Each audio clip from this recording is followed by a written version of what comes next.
On episode 121 of He Said, She Said movie reviews, we take a look at the movie Jumanji, The Next Level, written by Jake Kasdan and Jeff Pinkner, based off the book by Chris Van Allsburg, and directed by Jake Kasdan.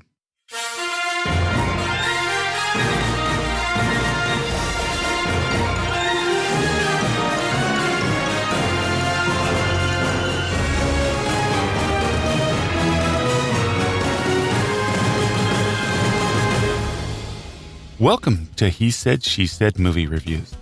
This is the podcast where a happily married couple with similar but different movie taste take a quick, spoiler-free look at the movies, helping you make the right decision before your next movie. I'm your host, Tim. And I'm April. So we just got back from seeing Jumanji, The Next Level. I give this movie 3.5 stars. And I'll give it 3. We'll tell you all about it right after these two trailers. The first one was Dolittle. It's about a physician discovering the fact that he can talk to animals. Release date, January 17th, 2020. Robert Downey Jr., Tom Holland, and Emma Thompson. I think this one rings a bell, doesn't it, Tim? Yeah, it's about the 15th remake of Dr. Dolittle with Robert Downey Jr. as the star. For me, I don't know. The trailer looks interesting. I'll tell you, though, it's an ensemble cast. Just about everybody is playing an animal in this movie. So that's why I want to see it. Yeah, it looks interesting. I'm not overly excited about it. But, all right, go ahead and take the second one. The second one is Free Guy. It's about a bank teller who discovers that he's actually an NPC inside a brutal open-world video game. This has a release date of July 3rd, 2020, and it stars Ryan Reynolds and Jodie Comer. This one looks interesting, and it hasn't grabbed me yet, but now that I know what the plot is, they really don't come out with that in the trailer. It looks interesting. We'll see. All righty. Storyline, April? I'm a little tired today, folks. I'm going to let Tim take care of it. Okay, so in Jumanji, The Next Level, the gang is back in the game and has changed as they return to rescue one of their own. The players will have to brave parts unknown from deserts to snowy mountains to escape the world's most dangerous game. Now, the director was Jake Kasdan, and he's known for Jumanji 1, of course, Sex Tape, Bad Teacher in Orange County. He's also a writer. Yeah, known for Walk Hard, the Dewey Cox story, that's right. And Zero Effect. I forgot he did Zero Effect. And Jeff Pinkner, who wrote Venom, The Fifth Wave, The Dark Tower, the first Jumanji movie, I should say the first remake Jumanji movie, and The Amazing Spider-Man 2. And this is based off the book by Chris Van Allsburg. All righty. The cast was amazing. You've got, of course, Dwayne Johnson, Madison, Iseman, Jack Black, Awkwafina, Kevin Hart, Danny DeVito, Morgan Turner, Alex Wolff, Danny Glover, Karen Gillan, Marin, Hinkle. Marin Hinkle is the gal who plays the mom in The Marvelous Miss Maisel. Oh, that's right. I like her. But did we know her from Sisters years ago? Yeah, she's been in a lot of stuff over the years. So okay. Runtime, 123 minutes. Now, I want to say this here. It's rated PG-13 for adventure action, suggestive content, and some language.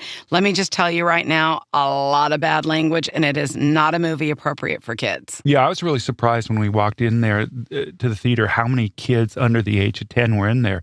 And then with the content and the language in the movie, I was kind of shocked. I'm not a prude, but I don't really think it... Come on, parents.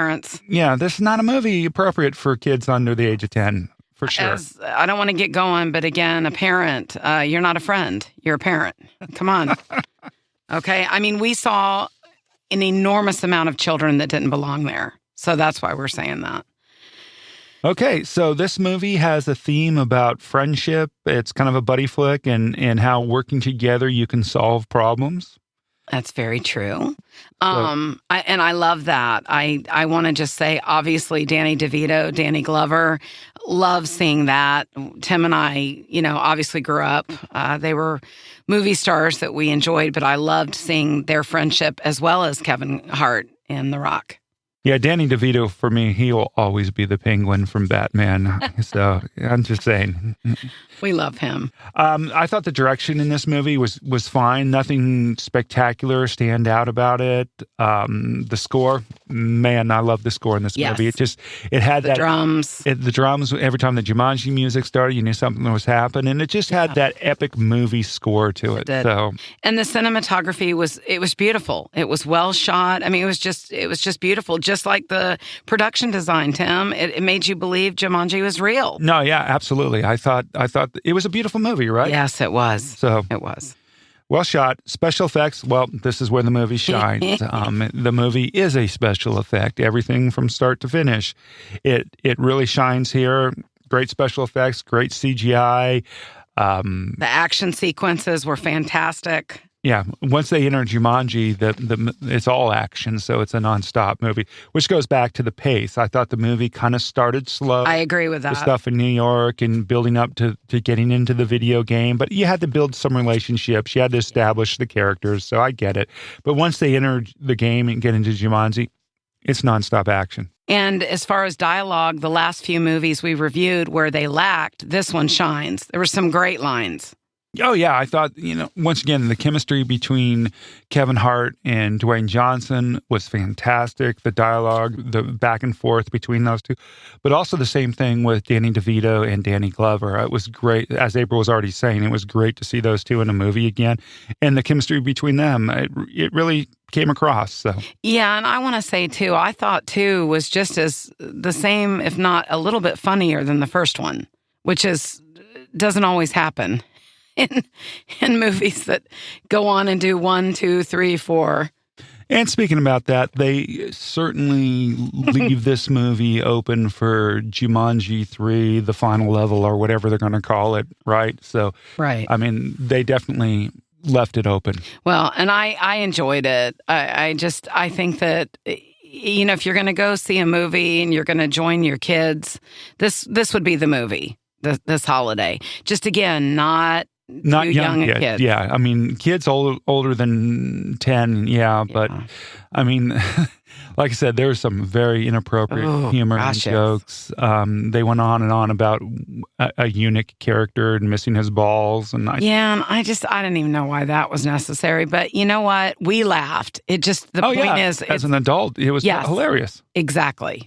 So, but y'all go see it. Go to the movies. Grab people you love and get out and go to the movies. The one other thing I want to comment too is in my opinion, for the kids under 10 years of age, there were some things that were scary too. Oh yeah, so, you're right. I mean, the stuff with the monkeys, I can't remember the type of monkeys they were. Gosh, yes. And then the killer attack ostriches and things like that. I think there's some things that could leave kids under the age of 10. Good point. With little nightmares. Yeah, very good point. But anyways, Jumanji 2, the next level, 3 and 3.5 stars. It's a pretty decent movie. And if you like the first one, you'll definitely like this one. Absolutely. And gather people you love and get to the movies. And please, if you're in Atlanta or anywhere near it, you have to come to the Spring Cinema and Tap House in Sandy Springs, Georgia. The only heated seats in the Southeast, luxury recliners, surround sound, and an unbeatable bar. Not to mention some pretty delicious food. So come on and see us, okay? Happy holidays, and we'll see you at the movies. Happy holidays. We'll see you at the movies. Bye-bye.